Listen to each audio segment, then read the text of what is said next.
Hello, everyone. My name is Pearce Erensel. I'm the VP of API and Mobile AppSec at Approov Mobile Security. I've been in the mobile app security space for around 8, maybe 9 years now. The first part of my career, I focused heavily on app hardening as a subject matter expert on obfuscation and white box cryptography.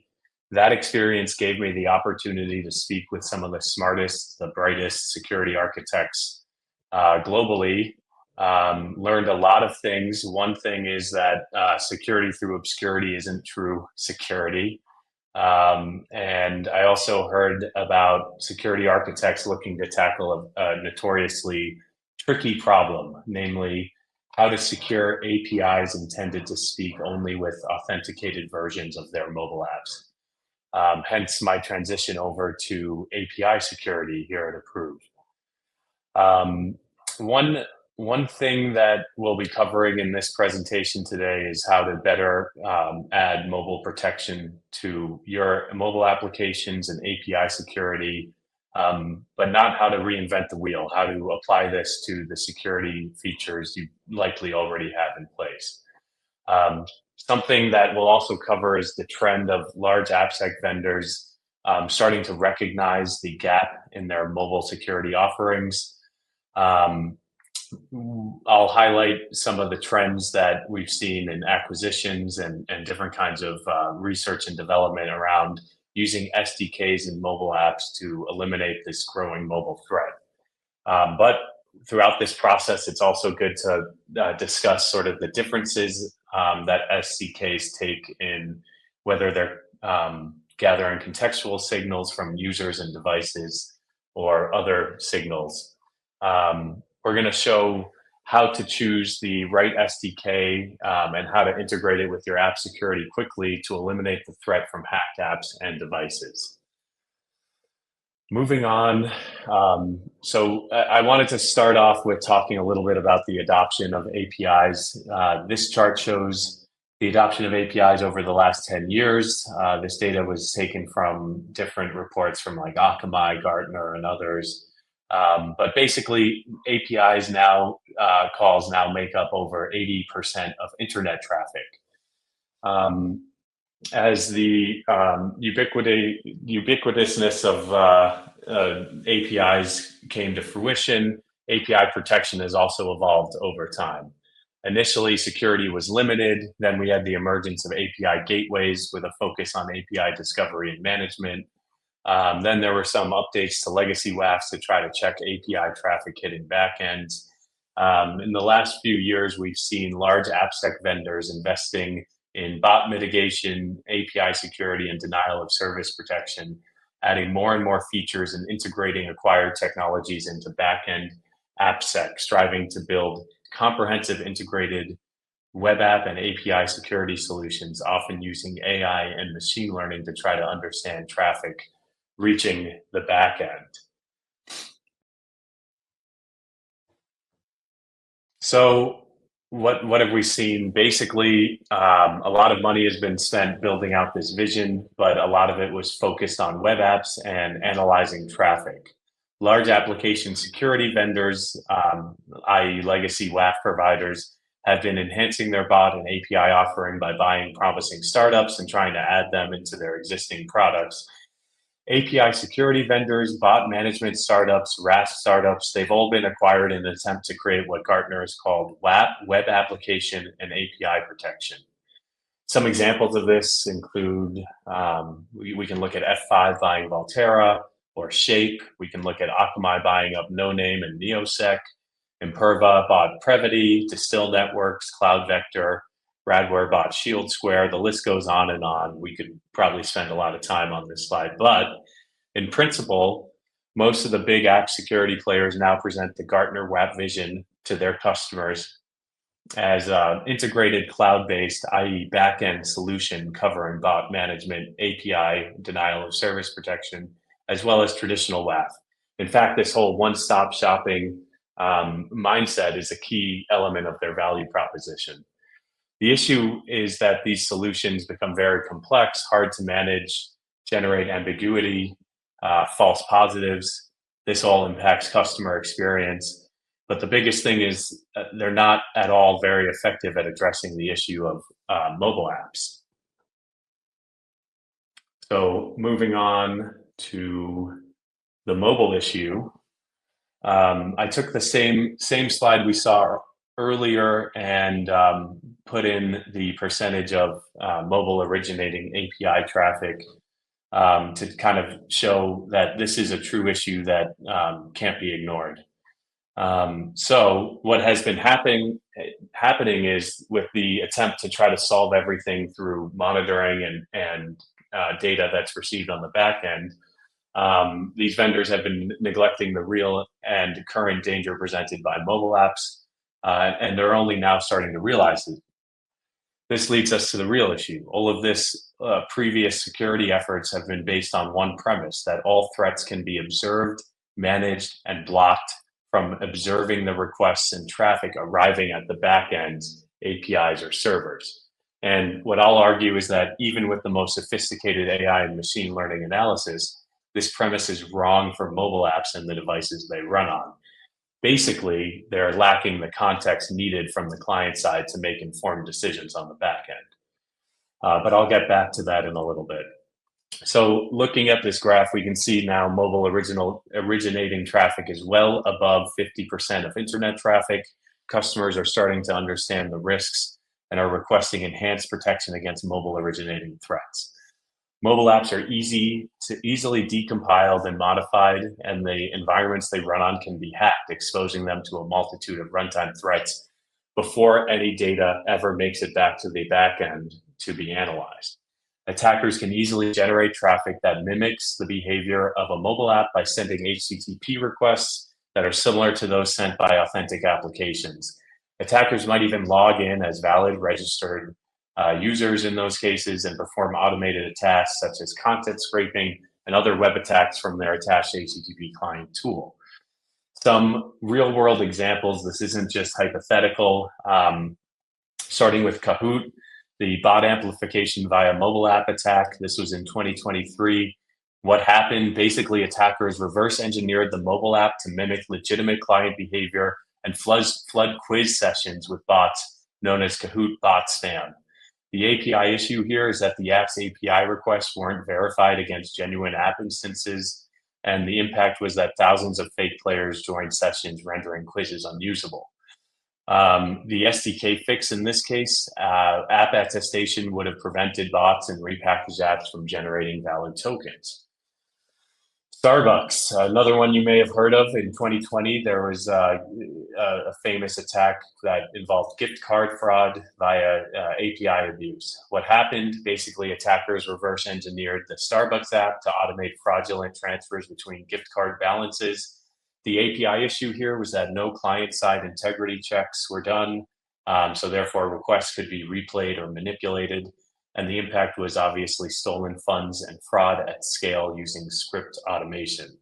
How would an SDK have helped? SDK-based runtime checks would have blocked unauthorized scripts and or tampered clients.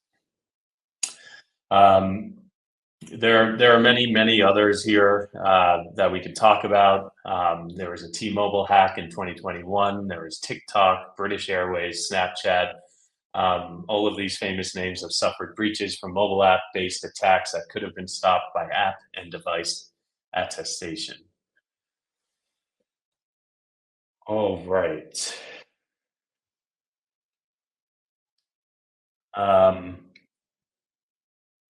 Okay, so why are mobile SDKs critical for API security? So this is where my old life of RASP, obfuscation, white box crypto, working in that field as a subject matter expert for so long, maybe influenced my bias a little here, but basically when an attacker has unfettered access to an app and the device that software lives on, and if the security is also in that app and on that device that they have unfettered access to, they can do things that you and I probably haven't even thought of yet to gain greater access and privileges or manipulate the on-device security techniques to get what they want. So therefore, by the time anything gets from that app to the cloud, it's already too late.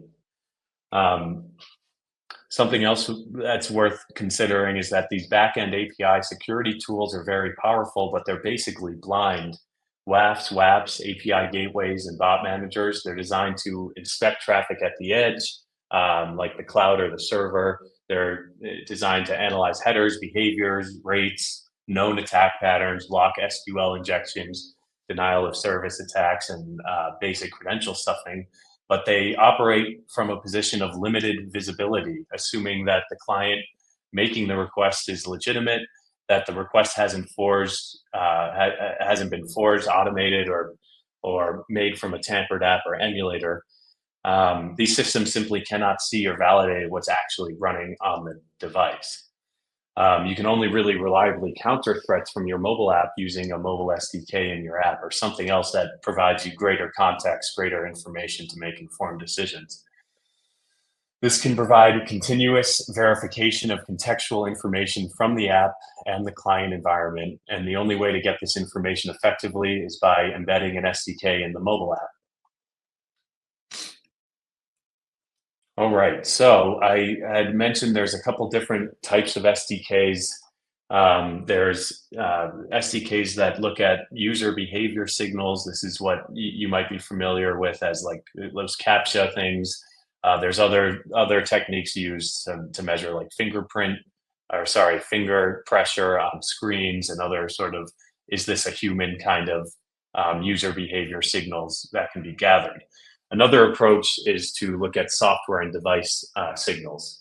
Basically, the clues that there's been tools or techniques that hackers generally use to gain greater insight and capabilities. So starting with behavior signals, this is by far the most common approach. I had already mentioned it's CAPTCHA as an example. User type approaches, they try to capture nuanced behavioral patterns of sophisticated bots that closely mimic human interaction.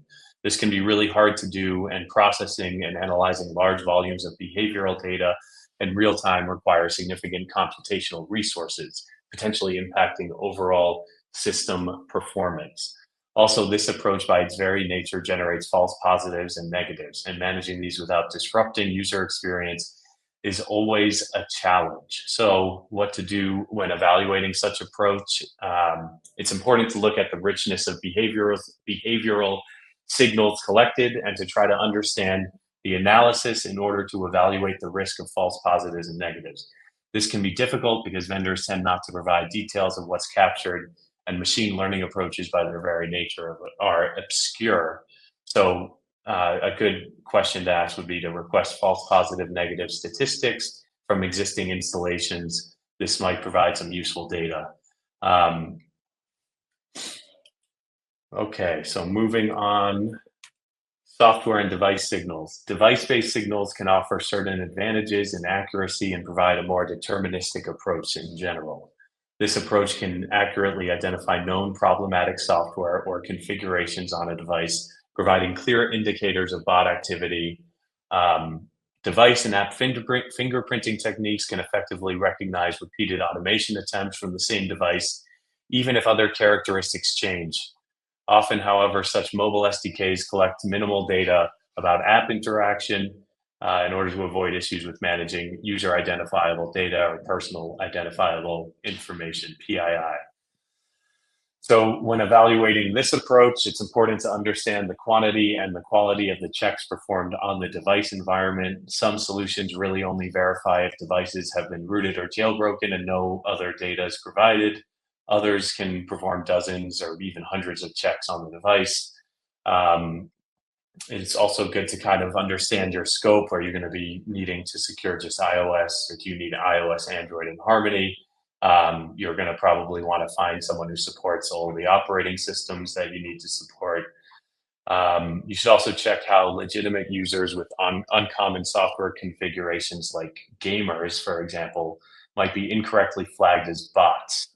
Different users tend to have different kinds of preferences when using their devices for different types of apps. Gamers might have legitimate reasons to want to use rooted or jailbroken phones, and maybe you should allow for that if your security stance and posture can. Of course, if you're a bank, you might have a different set of concerns and probably shouldn't allow for that. So having flexibility is pretty important.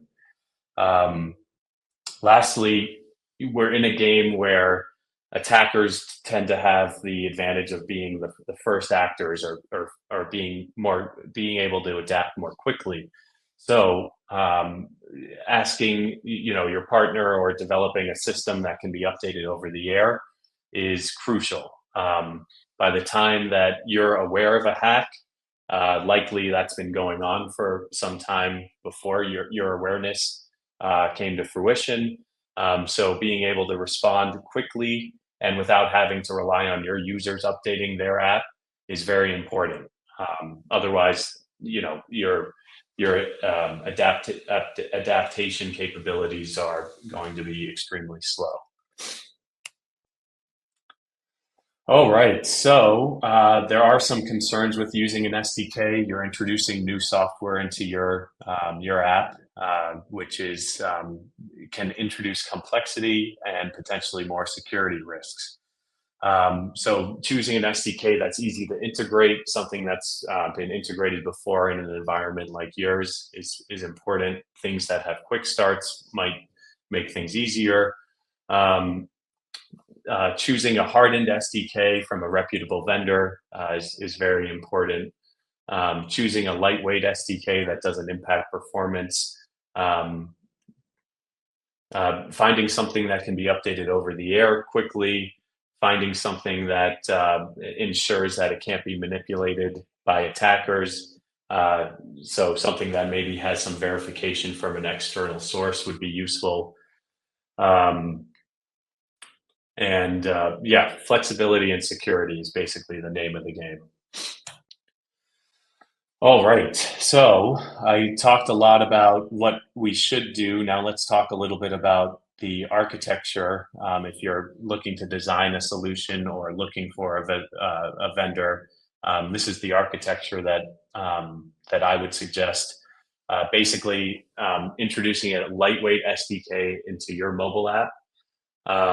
Registering your mobile app so that there's something to measure against, having that SDK be lightweight and really only sending measurements to an external validator or tester.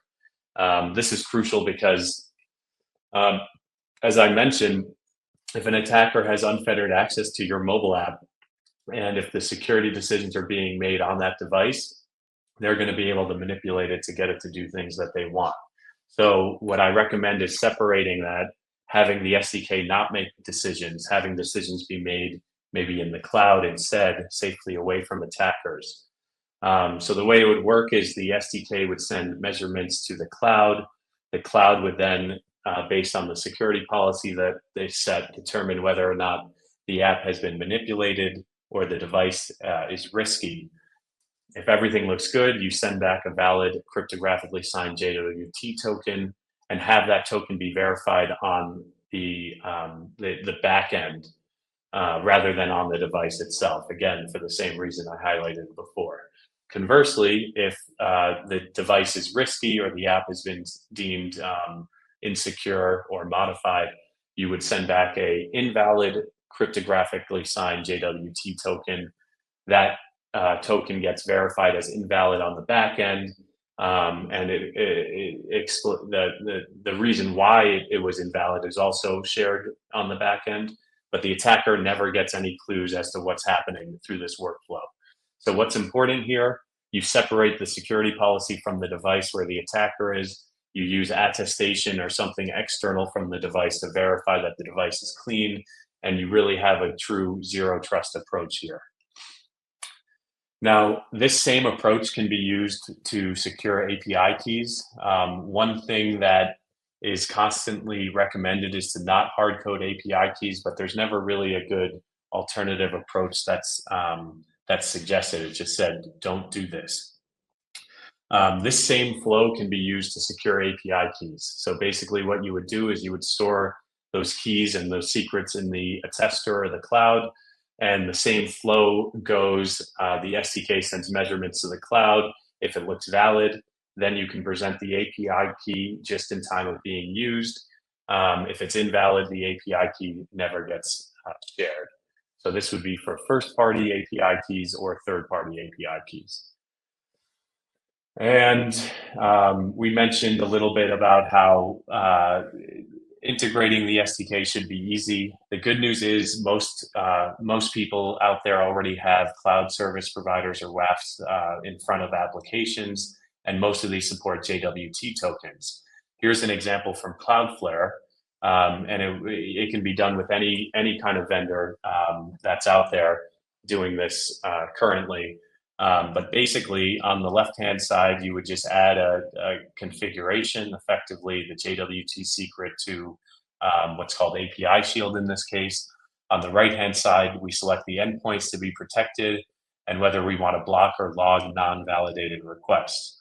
And with these simple steps, the Cloudflare API Shield is now able to validate those JWT tokens and secure inject best-in-class mobile security into their overall app security. All right, now to wrap up here. So combining the API security approach using the backend and the approach that I just mentioned using a mobile SDK can be very effective and easy to do.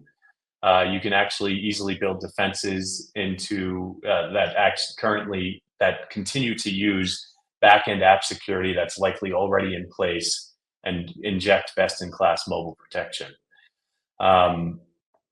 So basically, organizations can deploy WAFs or API protection for web protection and mobile SDK for mobile apps independently or in tandem. So you can take a modular approach that adapts to changing traffic patterns and threat landscapes. You can even deploy these in phased approaches. Maybe you just want to monitor traffic on mobile rather than block, see what kind of differences of attacks you're seeing or trends. But overall, the core point of this presentation is if mobile is in scope, old ways of securing APIs won't give you the context you need to make informed decisions on this new threat environment. You need more context, and the only way to get that context is getting more information from the client side. And one of the best ways to do that would be through a mobile SDK. Thank you all for your time, and thank you for listening. If anyone has any questions, please feel free to connect with me on LinkedIn. Again, my name is Pearce Erensel from Approov Mobile Security. Thank you all.